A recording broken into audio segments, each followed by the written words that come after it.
मैं खालिद खान, सिरिया सरकला। पूर्व में हम लोग बीजेपी के साथ में थे। हमने नरेंद्र जी को भारी बहुमत से जिताया, लेकिन उन्होंने हमें मध्यकालीन वो दोबारा एमपी बन गए और यहाँ से बीजेपी की सीट हार गई। 5 साल हम वैसे तो विपक्ष में बैठे रहे और ना ही हमारी सांसद साहब ने भी कोई सुनवाई की। इस चीज़ से हम लोगों ने देखते हुए और कुछ जनताओं की भावना को समझते हुए, भाई आज के अंदर जनता, भाई हम लोग किसान परिवार से आते हैं और हमारे तरफ यहाँ पर ज़्यादा जो नौकरी पेशा वो खेती का है या फिर फौज का नौकरी का है, तो इन सब का लगाव कांग्रेस से रहा है। तो आम आदमी की, भाई हमारे जो कार्यकर्ता हैं उनकी भी यही विचारधारा हो गई कि भाई यार अपन तो कांग्रेस में चलें, क्योंकि भाई हमारी कोई सुनवाई नहीं हो रही है। और सांसद साहब के पास भी इतना बड़ा क्षेत्र हो गया ना, उन्होंने सुनवाई की है। और हमें तो क्या है कि सांसद साहब ने अपना एरिया नहीं संभालने के कारण हमें मजबूरन दोबारा हमें कांग्रेस के साथ जाना पड़ रहा है। तो कोई दिक्कत नहीं, अब हम आगे से कांग्रेस का साथ देंगे। और हमने तय कर लिया है, आज अपने समर्थकों के साथ में हमने एक सभा की है, सबकी सहमति ली है। सब ने हमें ये कहा कि भाई अपन अब कांग्रेस के साथ रहेंगे। तो हमने अपने विचार रख दिए और पूर्व विधायक जो मौजूदा विधायक हैं वो हमारे घर भी पहुँचे हैं, वो हमारे से उनसे वार्तालाप हुई है। उन्होंने कहा कि भाई वो आगे हमारे और हमारे लोगों की पूरी सुनवाई करेंगे। तो इसीलिए हमने पूरे दूसरा मुद्दा ये था हमारा, जो सबसे बड़ा नाराज़गी का मुद्दा ये बना कि सांसद साहब ने कहीं भी, हम अगर किसी भी बीजेपी की सीट पर किसी को चुनाव लड़ा रहे हैं तो सांसद साहब ने हमारा हर जगह विरोध किया है। उन्होंने कहीं भी हमारा साथ नहीं दिया। हम जो भी कैंडिडेट को मैदान में लेके आए हैं वो कैंडिडेट चुनाव हार के निकला, क्योंकि सांसद साहब को ये था कि भाई सांसद साहब की बीजेपी अलग है, बाकी बीजेपी अलग है। हमारे गांव में बीजेपी के 2 धड़े बना दिए उन्होंने, एक तो बीजेपी अलग हो गई, सांसद साहब की बीजेपी अलग हो गई। जहां और कहीं बीजेपी का प्रोग्राम होता, सांसद साहब के निजी आदमी वो किसी भी सभा में नहीं जाते, और बाकी वो सांसद साहब की सभा अगर कहीं हो रही है तो वो दिलचस्पी के साथ जाते और हमें और कहते, और जब हम उनको बोलते चलो, जब वो नहीं जाते थे। तो इस चीज़ की हमने फ्रिक्शन देखी। जब हमारे मन में ये हो गया कि भाई नहीं यार ये तो गलत चीज़ है, इन्होंने तो बीजेपी को 2 जगह कर दिया है। भाई सांसद साहब की अकेले की अलग से बीजेपी है, उनको संपूर्ण बीजेपी से मतलब नहीं है। हमारा व्यक्तिगत सांसद साहब से विरोध था, ना कि बीजेपी से। बीजेपी से हमारे खिलाफ कोई भी ऐसा नहीं हुआ है कि भी हमारी उनसे नाराजगी है, लेकिन सांसद साहब ने ऐसा माहौल उत्पन्न कर दिया कि हमें खुद बैकफुट पे आना पड़ा। और अब आगे से हमने ये तय कर लिया है कि भाई हम कांग्रेस का ही साथ देंगे, क्योंकि ऐसे धड़े में जाए क्या करें जहाँ पर 2 अलग अलग धड़े हो रखे हों, वहाँ कहीं और बैठ गए तो सांसद साहब नाराज, अब किस किस को राजी रखे। इससे बढ़िया तो अपन जो सिंगल कैंडिडेट है उसी के पास जाएंगे, क्या दिक्कत है। तो ये चीज़ हमने तय किया है और अब आगे से सांसद साहब को हमने इसलिए निगलेक्ट किया है। पहले मैं कांग्रेस के साथ था, लेकिन कुछ एक ऐसी बातें होने से मैं कांग्रेस को छोड़नी पड़ी। उसके बाद में दोबारा हमने बीजेपी ज्वाइन की। बीजेपी के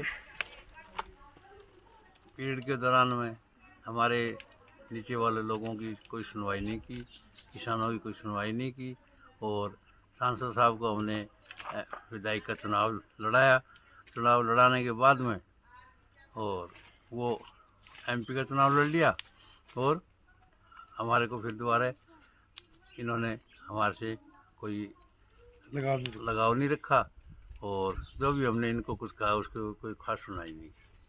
उसके बाद में रीटा जी का काफ़ी दिन से पहले भी था कि भाई साहब आप हमारे साथ रहो। पहले कांग्रेस में थे, हमारे पिताजी के साथ जुड़े हुए थे आप, अब हमारे को साथ दो।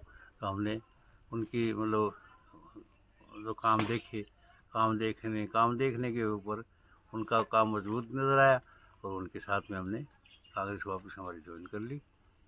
बस इतनी बात। ठीक है। हाँ, मैं लोकेंद्र कुमार पिलानिया, सिरिया सर्कला।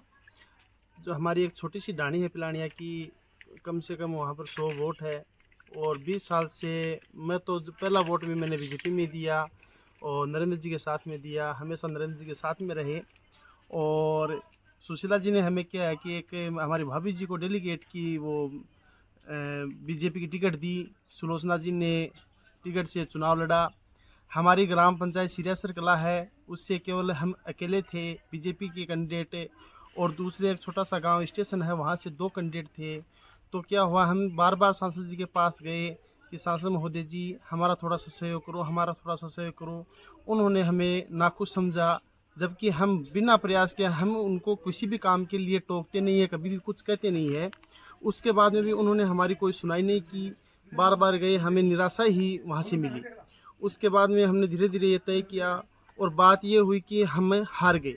हारने के बाद में हमने क्या है कि रीटा जी के राज में हमने 1100 वोट लिए, लेकिन फिर भी सांसद महोदय जी ने हमें ये भी संबोधित नहीं किया या हमें अपने हृदय के नहीं लगाया कि कोई बात नहीं भाई, इस राज्य में आप कम से कम 1100 वोट तो लाए। उन्होंने हमें कोई सांत्वना पूर्वक भी कोई जवाब नहीं दिया, न हमें बुलाया गया। उसके बाद में गांव की राजनीति में चलते गए। आज तक काम ये है कि बीजेपी की टिकट लाकर हमने 10 लाख रुपए खर्च किए, लेकिन आज तक सांसद महोदय ये नहीं जानते कि बीजेपी के डेलीगेट से चुनाव सियासत से किसने लड़ा था, कौन कैंडिडेट था।